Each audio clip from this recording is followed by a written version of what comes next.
ನೋಡಿ, ನಮ್ಮ ರಾಜ್ಯ ರಾಜಕೀಯದಲ್ಲಿ ಸದ್ಯಕ್ಕೆ ಬಹಳಷ್ಟು ಬೆಳವಣಿಗೆಗಳು ಆಗ್ತಾ ಇದೆ. ಇದೀಗ ಮತ್ತೊಮ್ಮೆ ದೆಹಲಿ ಅಂಗಳಕ್ಕೆ ಇದೀಗ ಕಾಂಗ್ರೆಸ್ ಪಟ್ಟದಾಟ ಶಿಫ್ಟ್ ಆಗಿದೆ. ಸಂಕ್ರಾಂತಿ ಮರುದಿನವೇ ದೆಹಲಿಗೆ ಹಾರಲಿದ್ದಾರೆ ಡಿಸಿಎಂ ಡಿಕೆ ಶಿವಕುಮಾರ್. ಜನವರಿ 16ರಂದು ದೆಹಲಿಗೆ ತೆರಳಲಿದ್ದಾರೆ ಡಿಕೆ ಶಿವಕುಮಾರ್.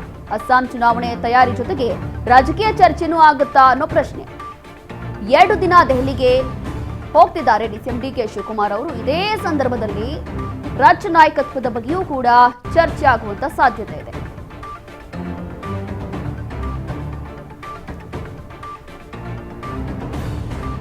ದೆಹಲಿ ಅಂಗಳಕ್ಕೆ ಮತ್ತೊಮ್ಮೆ ಇದೀಗ ಕಾಂಗ್ರೆಸ್ ಪಟ್ಟದಾಟ ಶಿಫ್ಟ್ ಆಗೋಯ್ತು. ಸಂಕ್ರಾಂತಿ ಎಷ್ಟು ದಿನ? ಸೆಪ್ಟೆಂಬರ್, ನವೆಂಬರ್, ಡಿಸೆಂಬರ್ ಆಯಿತು ಕಳೆದ ವರ್ಷ. ಇದೀಗ ಜನವರಿ ಬಂದಿತ್ತು. ಈಗ ಗೊತ್ತಾಗ್ತಾ ಇರುವಂತದ್ದು ಸಂಕ್ರಾಂತಿಗೆ ಇದೀಗ ಶಿಫ್ಟ್ ಆಗಿದೆ. ಅಂದ್ರೆ ಸಂಕ್ರಾಂತಿ ಆದ ನಂತರ ಎಲ್ಲೋ ನಾಯಕತ್ವ ಬದಲಾವಣೆ ಆಗುತ್ತೆ, ಪವರ್ ಶೇರಿಂಗ್ ಆಗುತ್ತೆ, ಅಥವಾ ನಿಜವಾಗ್ಲೂ ಕೂಡ ಸಂಪುಟ ಸರ್ಜರಿ ಆಗುತ್ತೆ ಅನ್ನೋ ಚರ್ಚೆ ಆಗ್ತಾ ಇದೆ. ಈ ಬೆನ್ನಲ್ಲೇ ಡಿಸಿಎಂ ಡಿಕೆ ಶಿವಕುಮಾರ್ ಅವರು ಸಂಕ್ರಾಂತಿ ಮರುದಿನವೇ ಇದೀಗ ದೆಹಲಿಗೆ ಹೋಗ್ತಿದ್ದಾರಂತೆ. ಒಂದು ಕಡೆ ಎಐಸಿಸಿ ಅಧ್ಯಕ್ಷರು ಇವತ್ತಷ್ಟೇ ಹೇಳಿಕೆಯನ್ನ ಕೊಟ್ಟರು. ಅವಶ್ಯಕತೆ ಬಿದ್ದಾಗ ಮಾತ್ರ ದೆಹಲಿಗೆ ಡಿಕೆ ಶಿವಕುಮಾರ್ ಹಾಗೂ ಸಿಎಂ ಸಿದ್ದರಾಮಯ್ಯ ಅವರಿಗೆ ಕರೆಸ್ಕೊಳ್ತೀವಿ ಅಂತ ಹೇಳಿಕೆಯನ್ನ ಕೊಟ್ಟರು. ಹಾಗಾದ್ರೆ ಸಂಕ್ರಾಂತಿ ನಂತರ ಏನಾದ್ರೂ ಇವ್ರಿಗೆ ಅವಶ್ಯಕತೆ ಬೀರುತ್ತಾ? ಸಂಕ್ರಾಂತಿ ಮರುದಿನವೇ ದೆಹಲಿಗೆ ಹೋಗ್ತಿದ್ದಾರೆ. ಜನವರಿ 16ರಂದು ದೆಹಲಿಗೆ ಹೋಗ್ತಿದ್ದಾರೆ ಡಿಸಿಎಂ ಡಿಕೆ ಶಿವಕುಮಾರ್. ಒಂದು ಕಡೆ ಅಸ್ಸಾಂ ಚುನಾವಣೆ ತಯಾರಿ ನಡೀತಾ ಇದೆ. ಇದರ ಜೊತೆಗೆ ಪವರ್ ಶೇರಿಂಗ್ ವಿಚಾರವೂ ಕೂಡ ಚರ್ಚೆ ಆಗುತ್ತಾ ಅನ್ನೋ ಪ್ರಶ್ನೆ. ಇದೇ ವಿಚಾರಕ್ಕೆ ಸಂಬಂಧಪಟ್ಟಂತೆ ಮತ್ತಷ್ಟು ಮಾಹಿತಿಯನ್ನ ಕೊಡ್ತಾರೆ ನಮ್ಮ ಪ್ರತಿನಿಧಿ ಬಸವರಾಜ್ ಹುಗಾರ್. ಬಸವರಾಜ್, ನೋಡ್ತಾ ಇದ್ದೀವಿ ಒಂದು ಕಡೆ ಸಂಕ್ರಾಂತಿಯಲ್ಲಿ ಅಥವಾ ಸಂಕ್ರಾಂತಿ ಆದ ನಂತರ ನಾಯಕತ್ವ ಬದಲಾವಣೆ ಆಗುತ್ತೆ ಅನ್ನೋ ವಿಚಾರ, ಮತ್ತೊಂದು ಕಡೆ ಎಐಸಿಸಿ ಅಧ್ಯಕ್ಷರು ಹೇಳಿರುವಂತದ್ದು ಹೌದು, ಅವಶ್ಯಕತೆ ಬಿದ್ದರೆ ಮಾತ್ರ ಸಿಎಂ ಸಿದ್ದರಾಮಯ್ಯ ಹಾಗೂ ಡಿಸಿಎಂ ಡಿಕೆ ಶಿವಕುಮಾರ್ ಅವರಿಗೆ ಕರೆಸ್ಕೊಳ್ತೀವಿ ಅಂತ ಹೇಳಿ. ಮತ್ತೊಂದು ಕಡೆ ಡಿಸಿಎಂ ಡಿಕೆ ಶಿವಕುಮಾರ್ ಅವರು ಸಂಕ್ರಾಂತಿ ಆದ ನಂತರವೇ ಹೋಗ್ತಿದ್ದಾರೆ. ಸೊ ಆಲ್ಮೋಸ್ಟ್ ಇಲ್ಲಿ ಒಂದು ಕಡೆ ಅಸ್ಸಾಂ ಚುನಾವಣೆ ತಯಾರಿನ ಅಥವಾ ನಿಜವಾಗ್ಲೂ ಕೂಡ ನಾಯಕತ್ವ ಬದಲಾವಣೆ ವಿಚಾರ ಏನಾದ್ರೂ ಚರ್ಚೆ ಆಗುತ್ತಾ? ರೋಶಿನಿ, ಕಾಂಗ್ರೆಸ್ ಪಕ್ಷದ ವಲಯದಲ್ಲಿ ಈ ಕುರ್ಚಿ ಕಾಳಗ ಅಂತಕ್ಕಂಥದ್ದು ಕೂಡ ಬಹಳಷ್ಟು ಜೋರಾಗಿ, ಆದ್ರೆ ಹೈಕಮಾಂಡ್ ನಾಯಕರು ಅದನ್ನ ತಟಸ್ಥವಾಗಿಡಲು ಸಾಕಷ್ಟು ಹರಸಾಹಸವನ್ನು ಕೂಡ ಪಟ್ಟಿರ್ತಕ್ಕಂಥದ್ದು.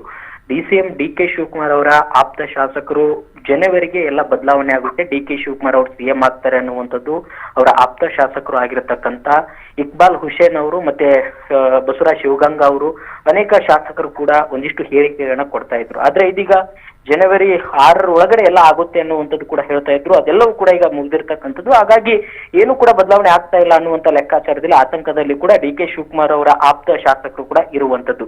ಇದರ ನಡುವೆ ಡಿಕೆ ಶಿವಕುಮಾರ್ ಅವರು ಕೂಡ ಅವರದೇ ಆಗಿರ್ತಕ್ಕಂಥ ರಣತಂತ್ರಗಳನ್ನ ಹೆಣಿತಾ ಇದ್ದಾರೆ. ಒಂದ್ ಕಡೆ ಅಸ್ಸಾಂ ರಾಜ್ಯದ ಚುನಾವಣೆಯ ಉಸ್ತುವಾರಿಯನ್ನು ಕೂಡ ಅವರಿಗೆ ಕೊಟ್ಟಿರ್ತಕ್ಕಂಥದ್ದು. ಆ ಒಂದು ಕಾರಣದ ಹಿನ್ನೆಲೆಯಲ್ಲೂ ಕೂಡ ದೆಹಲಿಗೆ ಹೋಗ್ತಾ ಇದ್ದಾರೆ ಏನು ಡಿಕೆ ಶಿವಕುಮಾರ್ ಅವರು ಅನ್ನುವಂಥದ್ದು ಒಂದ್ ಕಡೆ ಚರ್ಚೆ ಆಗ್ತಾ ಇದೆ. ಆದ್ರೆ ಇವತ್ತು ಎಐಸಿಸಿಯ ಅಧ್ಯಕ್ಷರಾಗಿರ್ತಕ್ಕಂಥ ಮಲ್ಲಿಕಾರ್ಜುನ್ ಖರ್ಗೆ ಅವರ ಕಾರಿನಲ್ಲೂ ಕೂಡ ಸದಾಶಿವನಗರದಿಂದ ಒಟ್ಟಿಗೆ ಒಂದೇ ಕಾರಿನಲ್ಲಿ ಕೂಡ ತೆರಳಿರ್ತಕ್ಕಂಥದ್ದು ಅದು ಕೂಡ ಸಾಕಷ್ಟು ಕುತೂಹಲಕ್ಕೆ ಎಡೆ ಮಾಡಿಕೊಡ್ತಾ ಇದೆ. ಯಾಕಂತಂದ್ರೆ ಎಐಸಿಸಿಯ ಅಧ್ಯಕ್ಷರ ಒಂದಿಷ್ಟು ವಿಶ್ವಾಸವನ್ನ ಗಳಿಸುವಲ್ಲಿ ಡಿಕೆ ಶಿವಕುಮಾರ್ ಅವರು ಸಾಕಷ್ಟು ಪ್ರಯತ್ನವನ್ನು ಕೂಡ ಪಡ್ತಾ ಇದ್ದಾರೆ. ಆ ಮುಖಾಂತರ ಹೈಕಮಾಂಡ್ ನಾಯಕರನ್ನ ವಿಶ್ವಾಸಕ್ಕೆ ತೆಗೆದುಕೊಂಡು ಒಂದು ಸಿಎಂ ಸ್ಥಾನದ ಗದ್ದುಗೆಯನ್ನು ಏರಬೇಕು ಅನ್ನುವಂತಹ ಲೆಕ್ಕಾಚಾರದಲ್ಲಿ ಕೂಡ ಡಿಸಿಎಂ ಡಿಕೆ ಶಿವಕುಮಾರ್ ಇರ್ತಕ್ಕಂಥದ್ದು. ಹಾಗಾಗಿ ಈಗ ರಾಹುಲ್ ಗಾಂಧಿ ಅವರ ಭೇಟಿಗೆ ಸಾಕಷ್ಟು ಒಂದ್ ಕಡೆ ಪ್ರಯತ್ನವನ್ನು ಕೂಡ ಪಟ್ಟಿದ್ದಾರೆ. ಈಗ ಜನವರಿ 16ರಂದು ರಾಹುಲ್ ಭೇಟಿಗೆ ಸಮಯವನ್ನು ಕೂಡ ಕೇಳಿದ್ದಾರೆ ಅನ್ನುವಂತಹ ಮಾಹಿತಿ ಕೂಡ ಸಿಗ್ತಾ ಇದೆ. ಅದನ್ನ ಮಲ್ಲಿಕಾರ್ಜುನ್ ಖರ್ಗೆ ಅವರ ಜೊತೆ ಕೂಡ ಚರ್ಚೆ ನಡೆಸಿದ್ದಾರೆ ಅನ್ನುವಂಥದ್ದು. ಹಾಗಾಗಿ ಜನವರಿ 22ರಂದು ಕೂಡ ದೆಹಲಿಗೆ ಹೋಗ್ತಾರೆ ಡಿಕೆ ಶಿವಕುಮಾರ್ ಅವರು ಅನ್ನುವಂತ ಮಾಹಿತಿ ಕೂಡ ಸಿಗ್ತಾ ಇದೆ.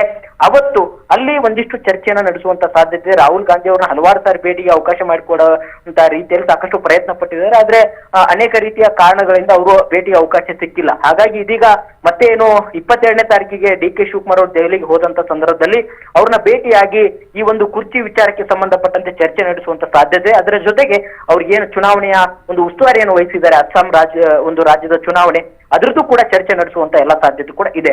ರೋಶಿನಿ, ಥ್ಯಾಂಕ್ ಯು ಬಸವರಾಜ್ ನಿಮ್ಮೆಲ್ಲ ಮಾಹಿತಿಗಾಗಿ.